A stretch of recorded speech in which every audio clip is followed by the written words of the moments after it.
ಪ್ರಭು ಪ್ರಸಾದ್ ಚಾನಲಿನ ಎಲ್ಲ ಸಹೋದರ ಸಹೋದರಿಯರಿಗೆ ಸ್ವಾಗತ ಸುಸ್ವಾಗತ. ಇವತ್ತು ಬೆಂಡೆಕಾಯಿ ಹಾಕಿ ಮಜ್ಜಿಗೆ ಹುಳಿ ಮಾಡೋಣ.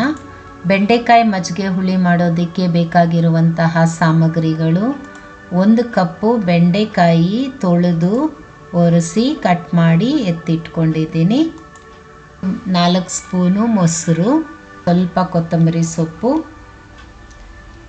ಧನಿಯಾ 2 ಸ್ಪೂನು, ಅಕ್ಕಿ 1 ಸ್ಪೂನ್ ನೆನೆಸಿ ತೊಗೊಂಡಿದ್ದೀನಿ, ಕಡಲೆಬೇಳೆ 2 ಸ್ಪೂನು ನೆನೆಸಿ ತೊಗೊಂಡಿದ್ದೀನಿ, ತೆಂಗಿನಕಾಯಿ 4 ಸ್ಪೂನು ತುರಿದು ಎತ್ತಿಟ್ಕೊಂಡಿದ್ದೀನಿ, ಜೀರಿಗೆ ಅರ್ಧ ಸ್ಪೂನು, ಶುಂಠಿ 1 ಇಂಚಷ್ಟು, ಹಸಿಮೆಣಸಿನ್ಕಾಯಿ 5-6, ಅರಿಶಿನ,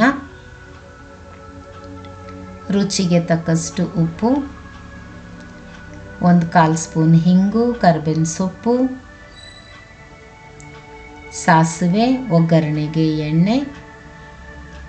ಈಗ ಒಂದು ಮಿಕ್ಸಿ ಜಾರಲ್ಲಿ ತೆಂಗಿನಕಾಯಿ ಹಾಕ್ತಾ ಇದ್ದೀನಿ, ಧನಿಯಾ, ಜೀರಿಗೆ, ಹಸಿಮೆಣಸಿನ್ಕಾಯಿ, ಅರಿಶಿನ, ಶುಂಠಿ, ಕೊತ್ತಂಬರಿ ಸೊಪ್ಪು, ಕಡಲೆಬೇಳೆ, ಉಪ್ಪು, ಮೊಸರು.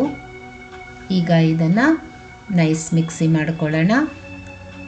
ಈಗ ಒಂದು ಬಾಣಲಿಯಲ್ಲಿ ಬೆಂಡೆಕಾಯಿ ಹಾಕ್ತಾ ಇದ್ದೀನಿ, 1 ಸ್ಪೂನ್ ಎಣ್ಣೆ ಹಾಕಿ ಇದನ್ನು ಹುರ್ಕೊಳ್ಳೋಣ. ನೋಡಿ ಎಷ್ಟು ಚೆನ್ನಾಗಾಗಿದೆ. ಈಗ ಇದನ್ನು ತೆಗೆದು ಬಿಡೋಣ. ಸ್ವಲ್ಪ ಕಲರ್ ಚೇಂಜ್ ಆಗುತ್ತೆ ನೋಡಿ, ಇಷ್ಟಾದರೆ ಸಾಕು. ಈಗ ಇನ್ನೊಂದು ಬಾಣಲಿಯಲ್ಲಿ ಎಣ್ಣೆ ಹಾಕ್ತಾ ಇದ್ದೀನಿ. ಎಣ್ಣೆ ಬಿಸಿ ಆದಮೇಲೆ ಸಾಸಿವೆ, ಹಿಂಗು, ಕರಿಬೇವಿನ ಸೊಪ್ಪು, ಈ ಮಿಕ್ಸಿ ಮಾಡಿ ಇಟ್ಕೊಂಡಿದ್ವಲ್ಲ ಆ ಮಿಶ್ರಣವನ್ನು ಇದರಲ್ಲಿ ಹಾಕ್ತಾ ಇದ್ದೀನಿ.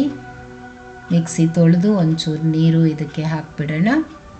ನೋಡಿ ಹೀಗೆ ಒಂದು ಕುದಿ ಬಂದ ಮೇಲೆ ಬೆಂಡೆಕಾಯಿ ಹಾಕ್ತಾ ಇದ್ದೀನಿ. ಈಗ ಇದನ್ನು ಮಿಕ್ಸ್ ಮಾಡಿಕೊಂಡು ತಟ್ಟೆ ಮುಚ್ಚಿ 3 ನಿಮಿಷ ಬೇಯಿಸಿದ್ರೆ